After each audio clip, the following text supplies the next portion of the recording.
Good morning, everyone. Today I'm going to read a story. The Smartest Giant in Town.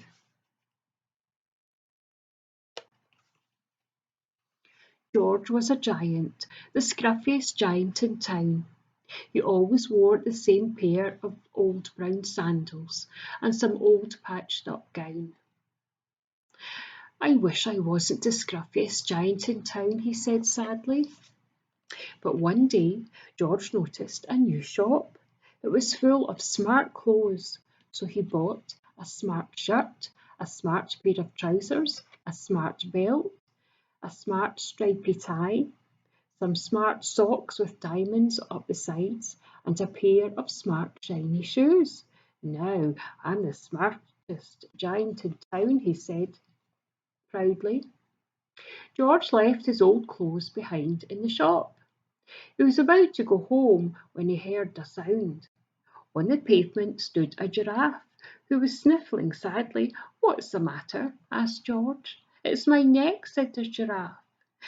"It was so very long, and it's so very cold. I wish I had a long, warm scarf."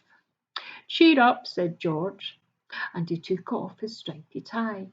"It didn't match my socks anyway," he said, as he wound it round and round the giraffe's neck.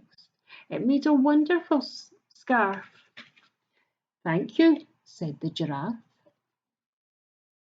As George strode towards home, he sang to himself, "My tie is a scarf for a cold giraffe, but look at me up and down, I'm the smartest giant in town." George came to a river. On a boat stood a goat who was bleating loudly.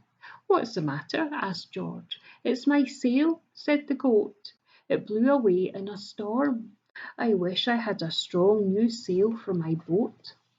"Cheer up," said George, and took off his new white shirt. "It kept coming untucked anyway," he said, and he tied it to the mast of the goat's boat. It made a magnificent sail. "Thank you," said the goat.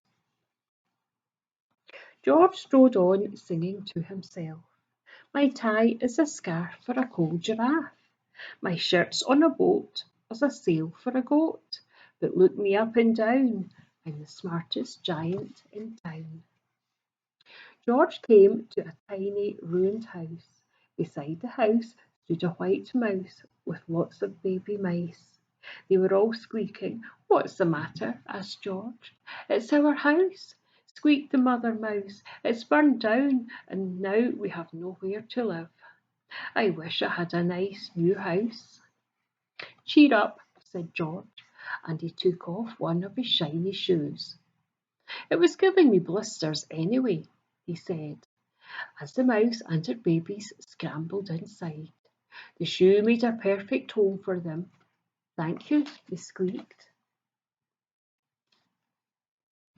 George had to hop along the road now, but he didn't mind.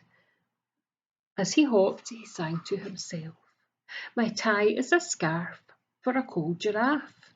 My shirt's on a boat as a sail for a goat.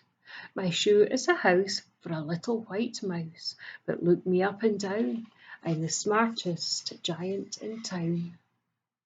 George came to a campsite. Beside a tent stood a fox who was crying. "What's the matter?" asked George. "It's my sleeping bag," said the fox. "I dropped it in a puddle. I wish I had a warm, dry bag." "Cheer up," said George, and he took off one of his socks with diamonds up the sides. "It was tickling my toes anyway," he said.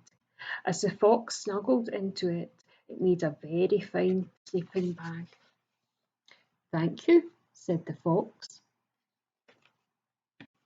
George hopped on, singing to himself, "My tie is a scarf for a cold giraffe. My shirt's on a boat as a sail for a goat. My shoe is a house for a little white mouse. One of my socks is a bed for a fox. But look me up and down, I'm the smartest giant in town." George came to a big squelchy bog. Beside the bog stood a dog who was howling. What's the matter? Asked George. It's this bog, said the dog. I need to get across, but I keep getting stuck in the mud. I wish there was a safe, dry path.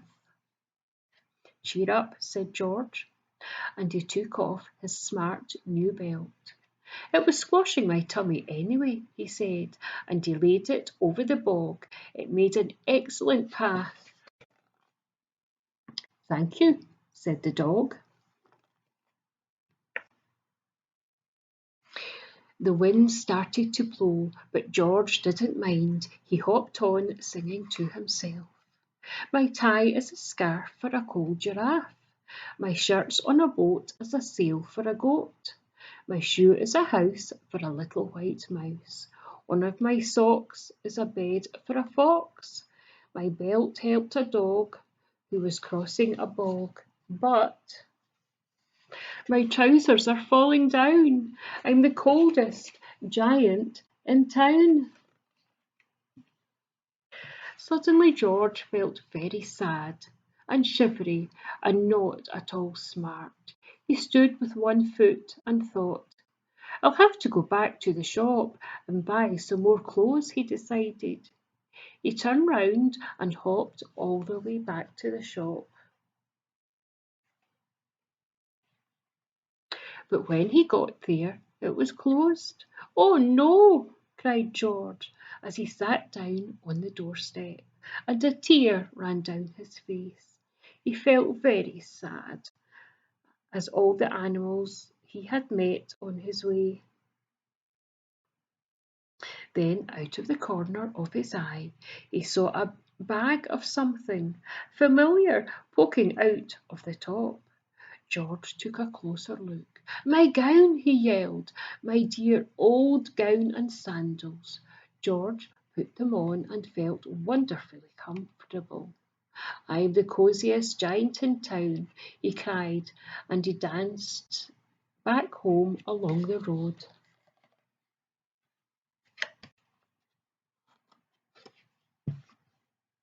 Outside the front door stood all the animals he had helped. They were carrying an enormous present. Come on, George, they said, open it. George undid the ribbon. Inside was a beautiful gold paper crown and a card. Look inside the card, George, said the animals. George put the crown on his head and opened the card. Inside it said, Your tie is a scarf for a cold giraffe.